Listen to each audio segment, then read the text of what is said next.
Welcome to another episode of This Is Why I Don't Vote, a podcast, Season 4, Episode 10. Your safe space to discuss sports, politics, social issues, and even religion, where we will take it all very seriously, but not too seriously. The Denver Broncos released Russell Wilson, and I feel that it's the perfect time for me to have a more personal episode and discuss my journey in what I will call, what I am now framing, the industry that is radical positivity. Russell Wilson, who prays at the altar of radical positivity, is a great example that even if it's authentic, there's a hollowness to radical positivity. That hollowness is the subject matter of this entire episode. Thank you all for listening. I do appreciate it. And if you are new to the channel, if you're new to the podcast, please like, subscribe, thumbs up, 5 stars, write a review, send to enemies, friends, strangers that you meet. Use this podcast as an opportunity to go up and meet people that you do not know and introduce them to it. And if they listen to the podcast, you know that they are worth creating a relationship with. And if they don't listen to the podcast, why the hell would you ever hang out with them? This Is Why I Don't Vote podcast is on Patreon. Please consider supporting. Act 1, The Russell Wilson Saga, and the Hollowness of Radical Positivity. The Denver Broncos released Russell Wilson, their quarterback, and I wanted to talk about a phenomenon that I'm experiencing now in my spiritual growth, in my personal growth, and I think it's endemic in the self-improvement, in the self-actualization community, the self-optimization. I've heard that term now thrown around. It's placing the word radical in front of a number of different types of verbs and adjectives. Radical forgiveness, radical acceptance. In this case, with Russell Wilson, it's radical positivity. Positivity no matter the circumstances. Russell Wilson has been labeled as being corny and being inauthentic. I don't believe that either one of these is true. I believe that Russell Wilson is an adherent, and there are many people who are, of this radical positivity, that no matter what's going on, you always have a positive word to say or a positive thought in your mind. This is very much a part of spiritual and religious teachings. It's very much a part of this metaphysical self-help movement. We are reprogramming our brains. We are rewiring the way that we think. We're telling our subconscious mind these positive thoughts so that we can manifest them, because our subconscious mind, it makes no judgment as to what we imprint on it. It does not accept or deny anything that we introduce to it. If we believe things positively, then we can manifest them regardless of whether or not the circumstances in the outside world confirm what we believe. I'm not going to dismiss this type of radical positivity, yet it does have its negative side. If you look at radical positivity, not from above, but from below, there is a dark, if not sordid, underbelly of radical positivity. And Russell Wilson is an excellent example of it. Rather than start with Russell Wilson, I'd like to talk about the industry, this metaphysical industry that has become quite popular, quite lucrative. It's born out of this radical positivity of doing things and saying things, creating different types of habits so that you see these positive results in the way that you think, and the way that you feel, and the physical manifestations in your world, in your life. I've bought many of the books and read them. I've even done some of these seminars and taken some of these courses, and most of my experience was post-ayahuasca. In other words, I had not been exposed to that community. I had not been exposed to these opportunities, if you want to call them that, because frankly, I wasn't looking for them. You see around you the things that you're reinforcing in your own mind, right? This is part of radical positivity. So once I began to look inside myself and ask myself, why do I end up in the same positions over and over again, whether it be in a career or in a relationship, whether it be in the hobbies that I undertook, whether it be in investing. If you are in any way dissatisfied with the outcome, what is it that you're doing that's leading to that outcome? Many of the things that I've engaged in have had very positive effects in my life. I'm certainly not the same man that I was 3 years ago. Yet it's come through me very strongly in the year of our Lord 2024 that this is nothing more than an industry like any other industry, the industry of radical positivity. Many of the courses or the seminars that you can take, they're not that expensive in order to get involved. In fact, many people offer something for free. They're offering you a personal or a one-on-one evaluation, and it's free. There's a seminar or a course you can take, and it's free. There are even videos or movies that you can watch that offer a lot of information, and they're free. In all of this material, there are examples of people who have changed their lives by changing the way that they think. They are changing a lot of their negative beliefs into positive beliefs, even if the reinforcement, the material conditions that they're facing in this material world, in this heavy, dense energy, it doesn't demonstrate that they should be feeling positive about anything. This is very encouraging. I felt very good going through many of the courses that I took, going through the materials that I was given, going through the books that I read, the meditations. There is a momentum there, and if you can continue with that momentum and turn it into a habit, of course, you're led to believe that you're going to see these results, and you can see them quite quickly. There's always examples of people that have utilizing these types of techniques, this radical positivity, they've made changes in their lives and they've had success financially, they've had success in their relationships, they've had success with their family, they have deeper and better friendships, they are serving members of their community. Well, after about a year of going through many of these programs and looking at my results, and really listening over the course of time to many of these people, these gurus, if you will, that I have subscribed to. That's probably the best way to put it. There's a bit of the gnome steel underpants in South Park, which has turned into a meme for the sake of the internet. So what am I referring to? Do you remember that episode of South Park where they meet the gnomes and they're stealing underpants and they've got a plan how by stealing these underpants, they can turn it into massive profits. And basically, it's 3 phases. The first phase is to steal the underpants. The second phase, there's a large red question mark. And the third phase is profit.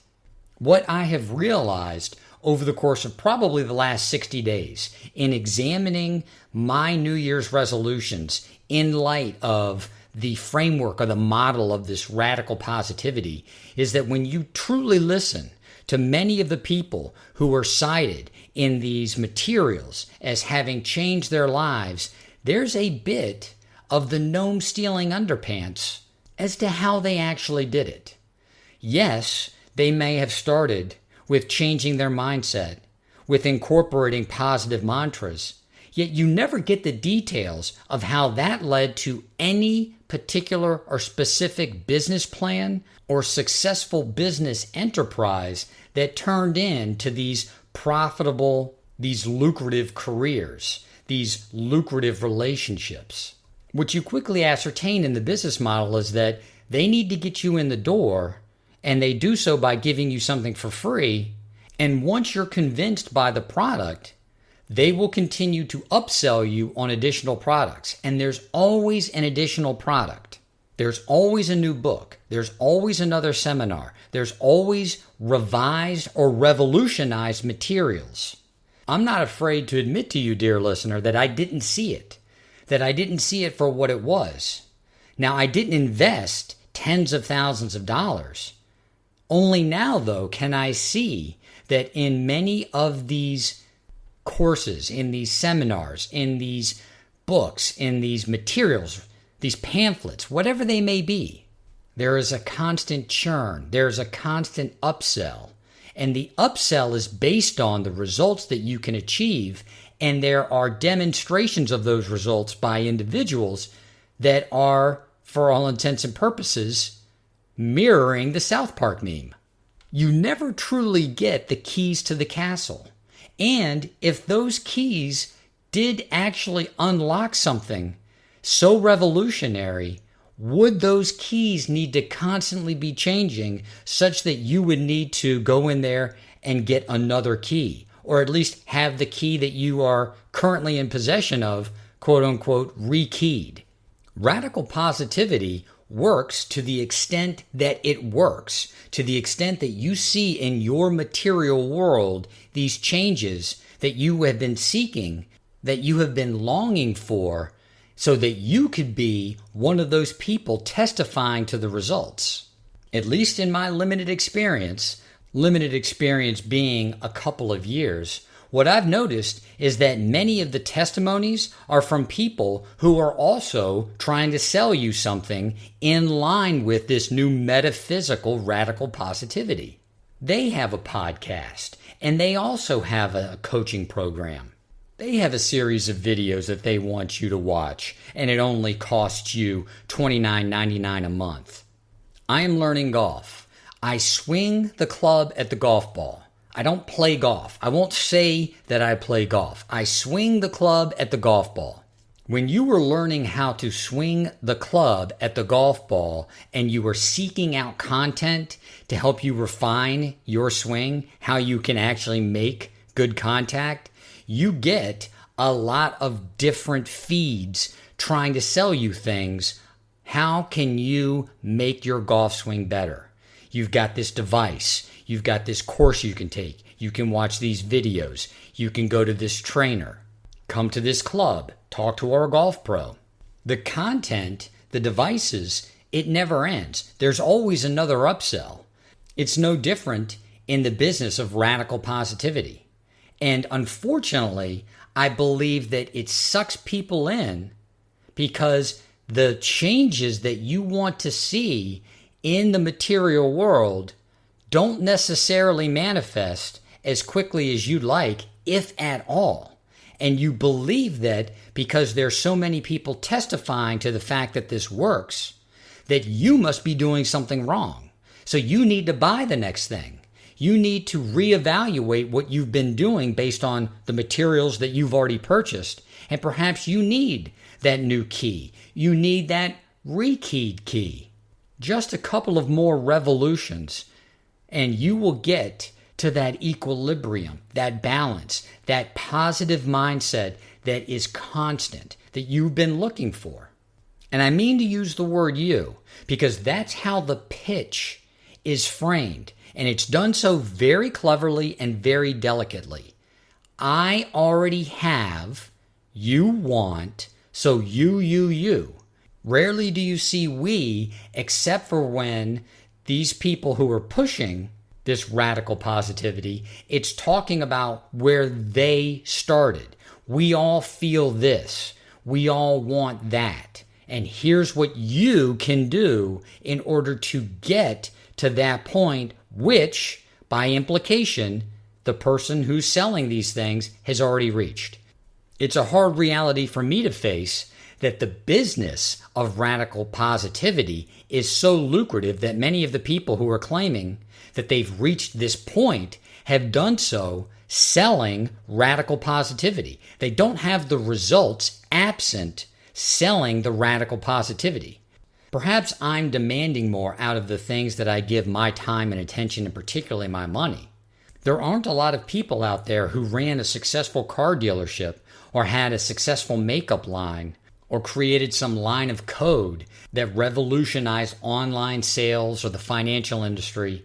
The successful businesses that many of these people cite as a testament to this radical positivity is the business of selling radical positivity.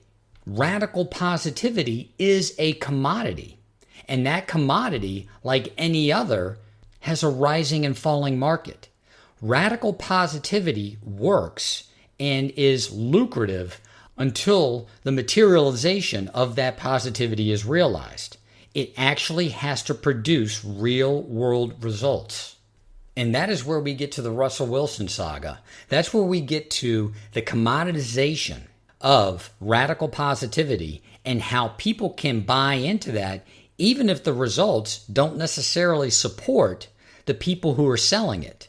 Marshawn Lynch went on Shannon Sharpe's podcast and basically spilled the beans about the relationship that he and many of the other players on the Seattle Seahawks teams that were so successful with Russell Wilson as their quarterback, the type of relationship that these players were allowed to have with Wilson based on his relationship with the head coach, Pete Carroll. Now, if you know anything about Pete Carroll is also an adherent to this radical positivity, that anything can be turned around if you have the right attitude and the right work ethic. What Lynch revealed, and what many players have held back for years, was that Pete Carroll created a bubble around Russell Wilson with the Seattle Seahawks. The head coach put the quarterback on a pedestal. Radical positivity became an echo chamber for Pete Carroll and for Russell Wilson. Any player that tried to intrude on that echo chamber with reality, with accountability, was dismissed by Carroll. Many NFL teams, this is not unique, have this radical accountability mantra as well. You do your job, I'll do mine. That's how we're going to be successful as a team, as an individual unit, offense or defense or on special teams. Players embracing this radical accountability will often hold each other accountable outside of any coach intervening or getting involved. Even those among you who are not sports fans, who are still listening to this segment of the podcast, understand that if you have radical accountability and radical positivity, and yet there is one person who is placed in a bubble, who's placed on a pedestal, who the head coach says, you cannot approach this person and hold them accountable for their mistakes, I'll do that, you've immediately created a problem. Much of the dissension on the Seattle Seahawks football team was the fact that their quote-unquote leader on the field, the quarterback, the person who on offense has the ball in their hands on practically every single play, was not part of this radical accountability, yet was an adherent, as was the head football coach, of the radical positivity, of the we're going to go get them, boys, and if we don't, well, we'll get them next time. What came through me is that this type of radical positivity without the radical accountability, it resonates very much with me in what I've experienced in this metaphysical self-help, self-optimization industry that I've exposed myself to because of the things that I've gone through over the course of the last 3 years. Much of that accountability is often framed in the next thing that you can purchase, the next upsell. You will hear in words people say this doesn't help you if you don't apply it. Yet there's always something else to apply. There's always something else that you can acquire for money, that you can buy, and that you can apply to better yourself. It reminds me very much of all of these websites now that have popped up because gambling is now legal. And it says right there in the commercial, and it says right there on the app, that if you've got a problem and you need help, you can call this number. Yet the entire infrastructure is based on people who very likely have a problem with gambling. You're telling people, hey, you need to put this information, this material that you're learning into application. It needs to be a habit. It needs to become part of your daily life. And here's the next thing to buy. And here's the next thing to buy. And here's the next thing to buy. Imagine that in a football locker room, where if the team does not succeed because the quarterback hasn't played well, no one can really address that directly with the quarterback. They have to go to the coach. If the outcome of the radical positivity doesn't net you the results, doesn't yield you the results that you've been seeking, on a football team, it's very easy to point your finger at the problem.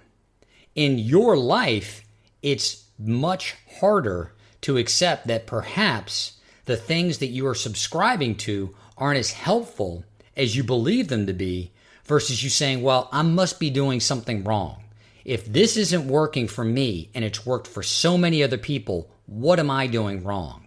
What I've come to learn is I might not be doing anything wrong. It may be that it's not working as well for so many other people as they claim that it is, because they are materially, They are monetarily invested in me believing that it's been successful for everyone else. There it is. There's the bridge. The Denver Broncos look at the perceived success of the Seattle Seahawks and they say to themselves, that quarterback can lead us to the same type of success. That quarterback that preached radical positivity, that is such a hard worker, and that is someone who never has a negative word for anyone in the organization, that's the type of person that we want on our team. The fans in Seattle, and even lay fans like me, who aren't really that connected to the NFL via a team or that invested in the games anymore, the eye test told me that Russell Wilson wasn't that great a quarterback. Russell Wilson was perfect for the system that he ran in Seattle. They had a great defense. They had a great offensive line. He could move in and out of the pocket. He threw a great deep ball.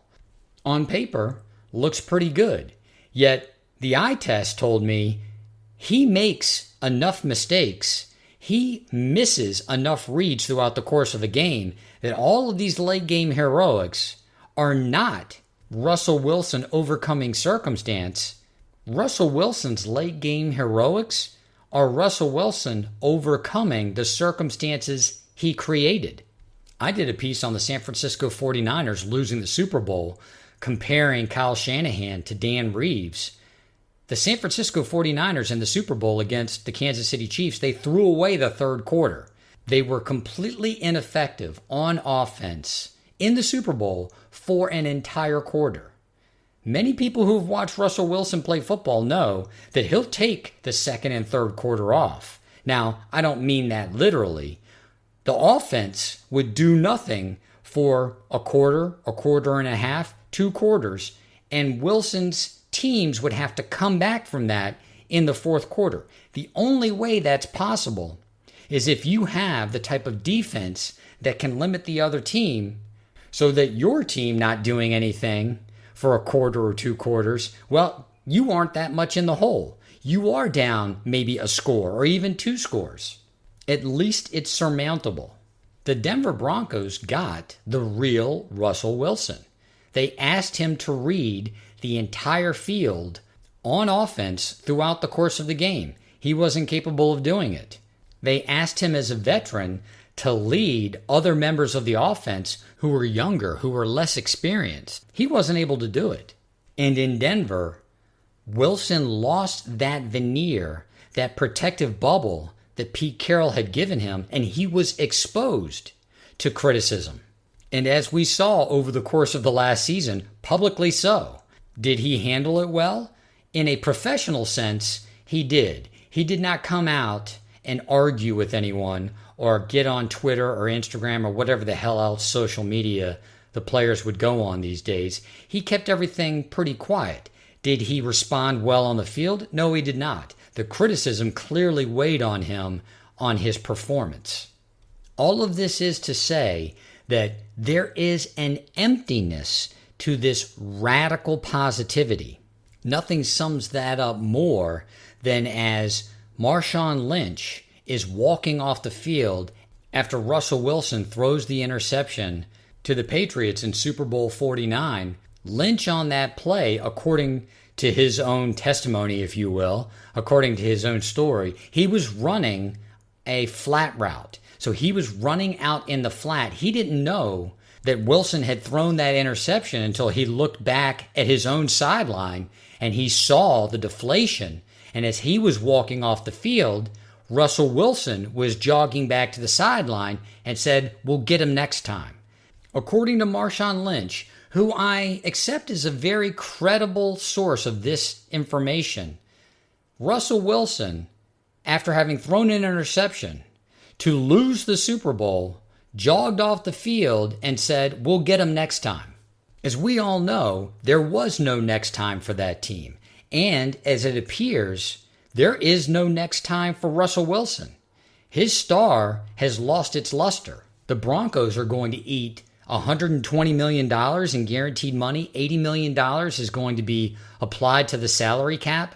So not only do they not have a quarterback, they don't have any liberty. They don't have any money to spend on additional players in order to improve the team. Most of that money is going to be paid to someone who's no longer on the team, and it's going to apply against the total amount of money that they can spend on additional players.